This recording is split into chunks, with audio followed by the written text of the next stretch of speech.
I have now lived on the shores of Loch Etive for the best part of a year, and during that time I've been meeting many of the interesting locals, including otters and sea eagles.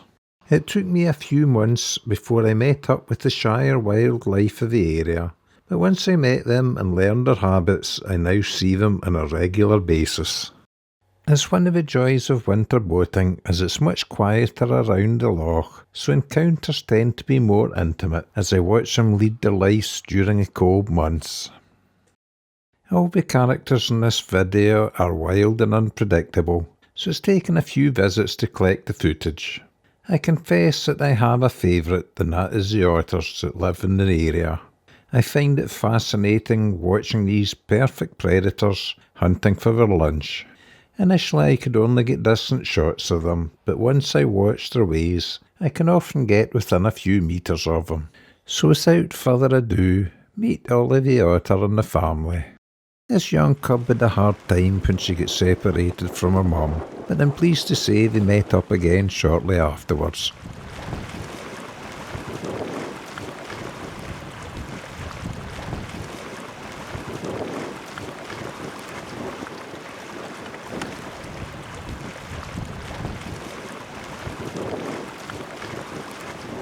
And here's the cub with its mum on a calmer day.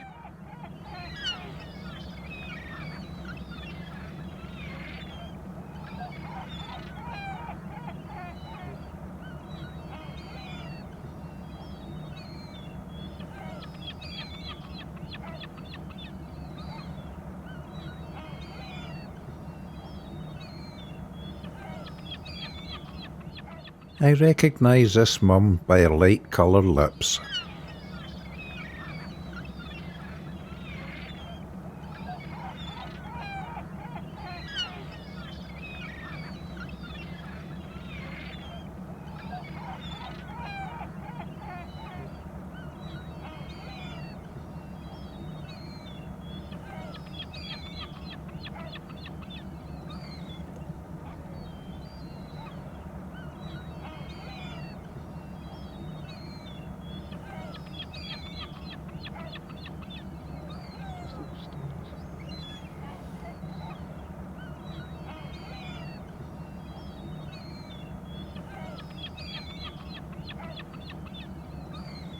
And soon they are safe in one of our many holts. A holt is the name of the hole an otter takes shelter in. I often sit slurping coffee, happily watching mum and cub hunt for their dinner.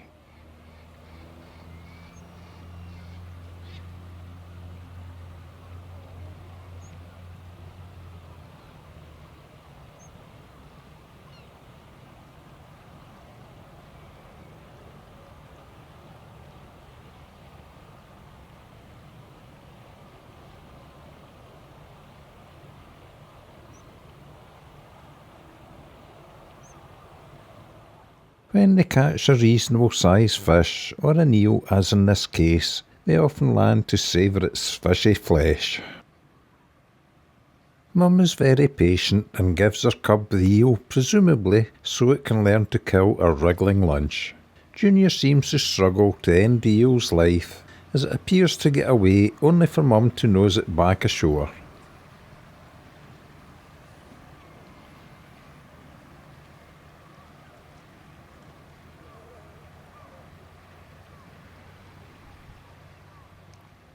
Junior is still playing with his dinner, unsure of how to apply the coup de grace, when Mum watches it doesn't wriggle away again. Then she gets fed up and goes back into the water. Junior lost his lunch, but joins his mum in the water for a playful rumble around.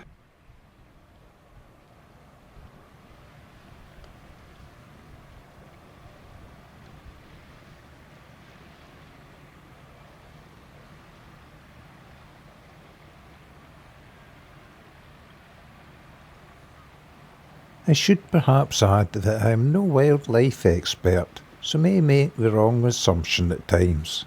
My knowledge is based only on what I have seen with my own eyes.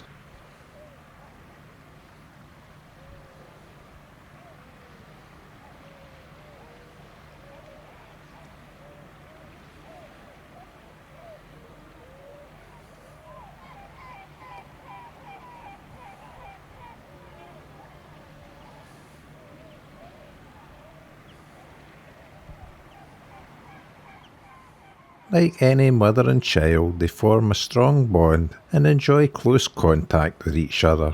I'm told the cub relies on its mother for at least the first year of its life.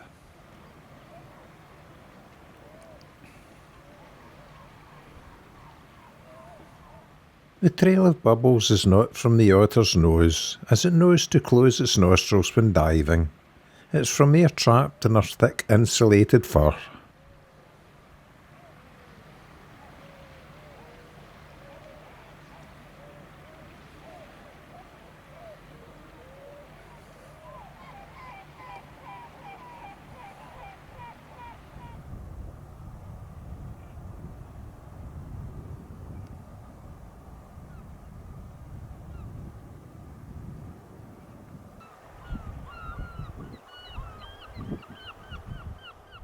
I watched this otter sneaking up alongside the wall.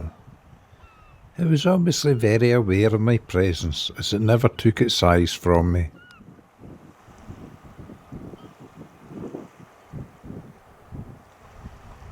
Surfacing from its dive, I could see only its head carefully watching me. I guessed it had something on its mind. Then, after another quick dive, to my utter astonishment, it resurfaced and immediately climbed the vertical wall. This is filmed at half speed so you can see the power in its muscular body as it gripped the concrete with sharp claws.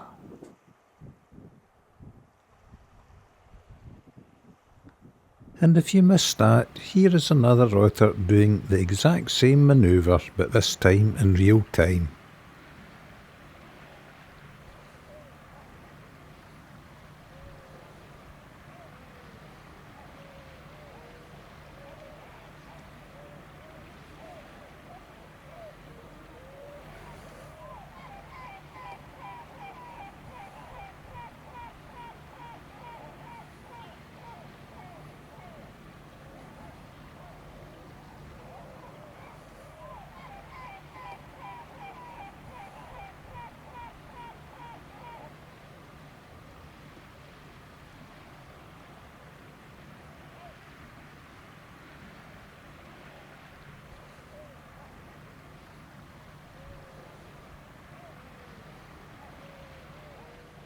Sometimes I'll see 4 or 5 together and playing in holes in the old wall, slipping and sliding down slippery seaweed shoots.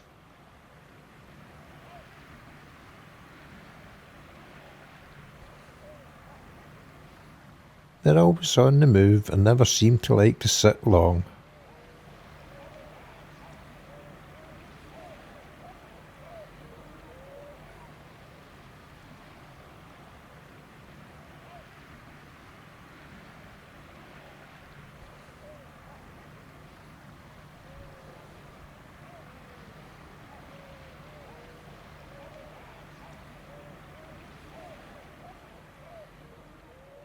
If we're not playing together, we're hunting for fish, and I see them most often at low tide, which I presume is because they don't have to dive so deep for their fish.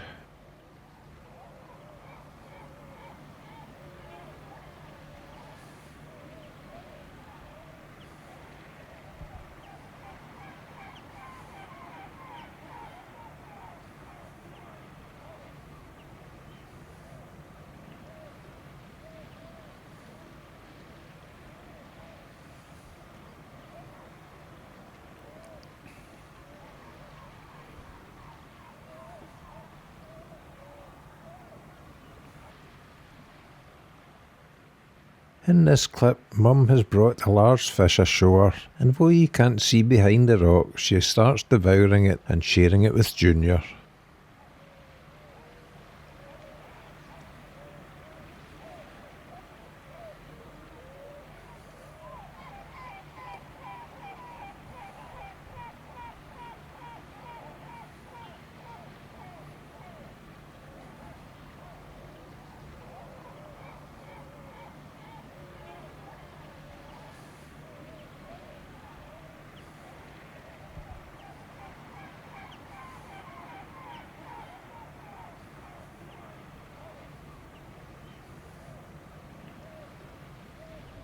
And after a hard day's play, I like to get back to the safety of her hold again.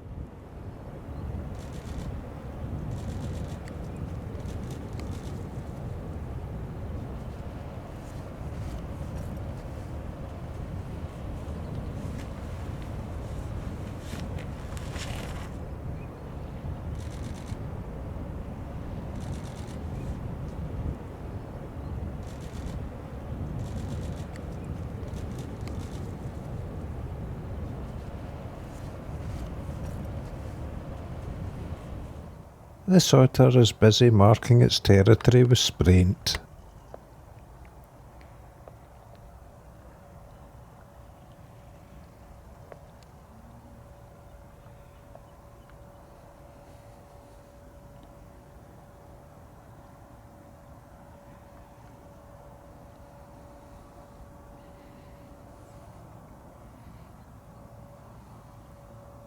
And unlike a seal, they don't dive for long. I think they stay underwater for a maximum of around half a minute.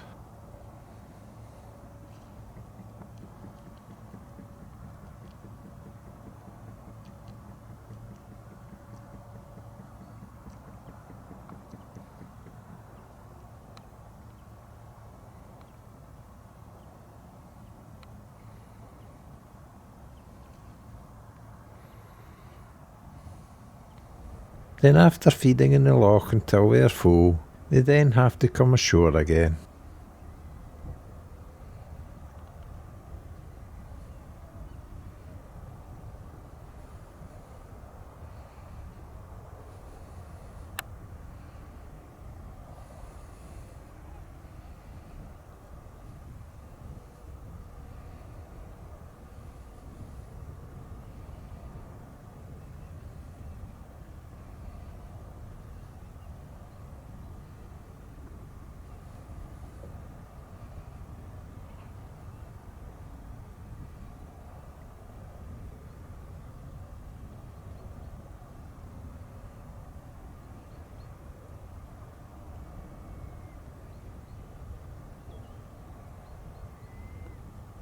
Oh, she's seen me, and is now trying to work out if I'm a threat or not.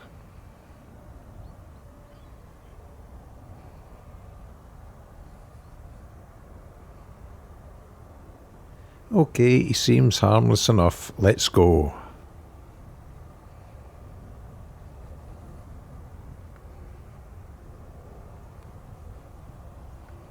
And just like that, she's gone. Close encounters of a wildlife kind can happen at any time, and often catch me unprepared, like the other week when I was heading up the loch. I was minding my own business, daydreaming about something, when I saw a lot of gulls ducking and diving around a small area of the loch. I thought it was unusual behaviour in winter, as I didn't think there would be many fish shoaling in the surface in the cold weather, so moved closer to see if I could see why they were acting this way.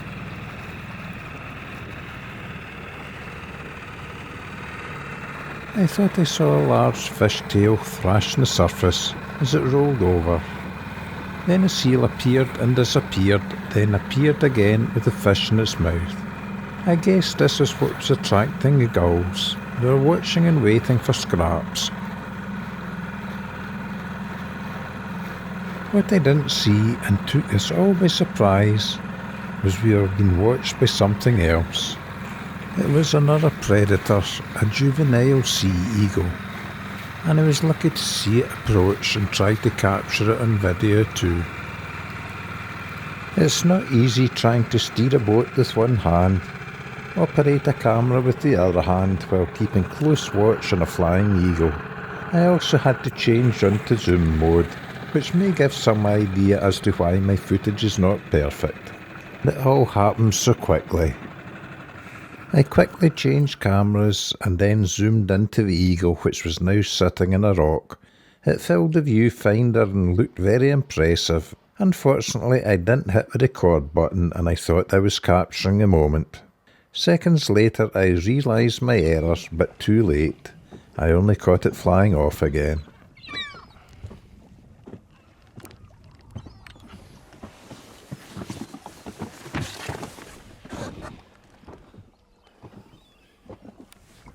To give a better idea of what I saw and the size of a sea eagle, here is a clip I took a while ago. The saying, if you think you see a sea eagle, it possibly isn't one, because they are so big you know it is a sea eagle, is very true.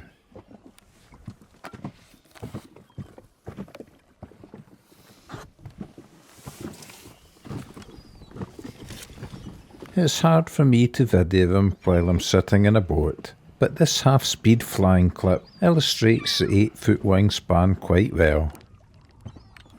I regularly see the juvenile sea eagle and sometimes see a pair of adults around the loch, so I think there are 3 in the area. There are quite a few others around the open area though. So far I've not been able to get very close to the adult pair, and unfortunately missed the focus in these clips, but I'm sure I'll capture them one day.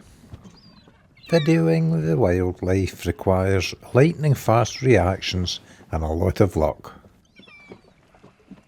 To finish off the video, on my way home when I passed the place that I saw the seagulls and juvenile eagle, I met this boat and the skipper of a Loch fishing charter. His mate had just caught the sling in the exact same spot.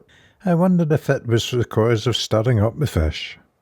One thing is for sure, if you want to fish for big skate in the open area, I can fully recommend the Loch, because if he can't connect you for a decent fish, then no one can. Their ling puts my little lingworm to shame. Hope you enjoyed the video, and thanks for watching.